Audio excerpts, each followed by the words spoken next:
retour au programme principal temporairement pour vous parler d'un phénomène que j'observe beaucoup ces temps-ci, c'est-à-dire les créateurs de contenu ou influenceurs qui donnent des conseils en communication socio-numérique. C'est quelque chose qui me chicote un peu, c'est-à-dire que des fois, ça peut être des bons conseils, des fois, ça n'est pas des très bons. Dernièrement, j'ai entendu beaucoup d'influenceurs et créateurs de contenu dire n'importe quoi. Cette capsule-là est pas pour corriger le n'importe quoi que j'ai entendu, mais plutôt pour vous donner des pistes pour reconnaître les experts en ligne. Et là, je parle pas juste d'experts en communication et en médias sociaux numériques, je parle d'experts en général. Et quand je parle d'expertise, je parle pas nécessairement juste d'expertise de gens qui ont fait des études avancées, que quoique c'en est une forme, je parle aussi d'experts qui ont de longues années d'expérience sur le terrain, dans des jobs qui permettent de développer ce genre d'expertise-là, puis des expertises qui sont aussi endossées par d'autres personnes, donc des expertises qui sont reconnues.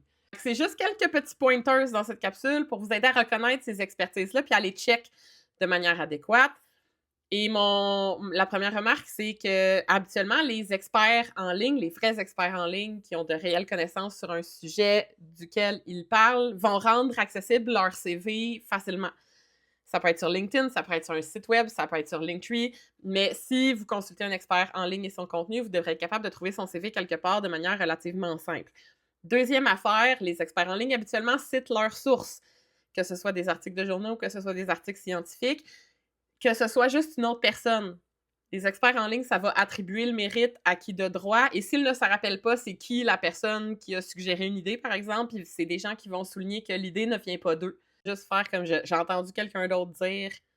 Bref, les experts, habituellement, ça reconnaît la valeur collaborative des savoirs.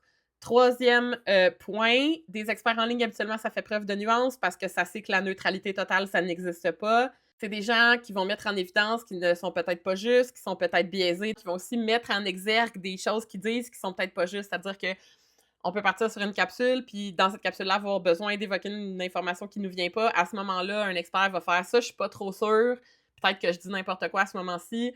Ça invite à checker et à vérifier l'information.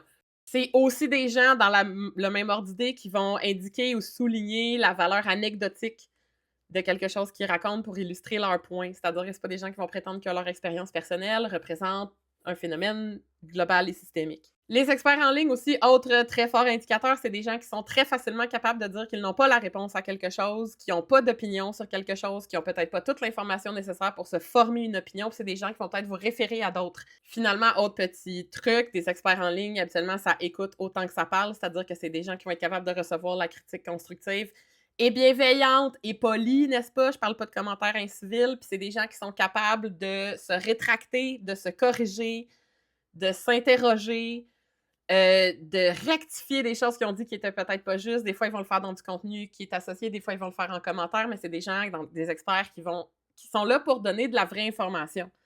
Fait qu'ils n'auront pas peur de corriger des choses qu'ils ont dites.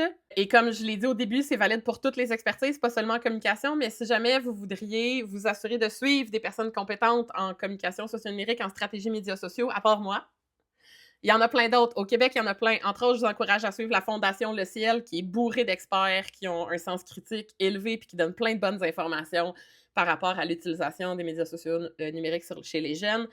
Il y a Jay Grandmont qui est hautement compétent. Il y a Marie-France Gosselin aussi qui est hautement compétente. Nelly Brière est aussi une experte qui a de longues années d'expérience derrière elle. Et Alex Turcotte qui est l'expert in-house au Québec pour TikTok, mais aussi tout ce qui concerne la création de contenu. Maintenant, si vous êtes bilingue et que vous aimez ça, consulter du contenu anglo, moi, ma référence, la personne que j'aime le plus suivre parce que elle fait un bout du travail que je serais jamais capable de faire. Sa perspective analytique est vraiment super riche. Elle s'appelle Carmen Vicente.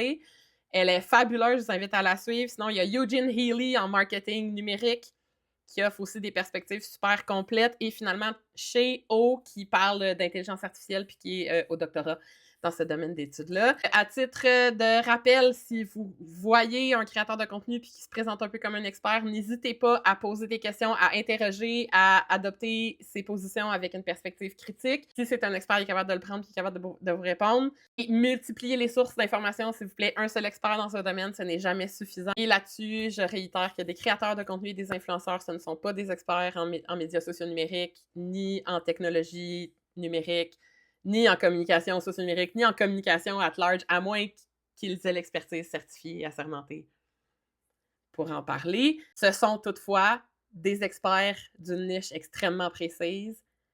Ce sont les experts de leur communauté et de leur propre contenu et ça, en soi, ça peut avoir une valeur aussi. C'est tout. Bonne fin de journée!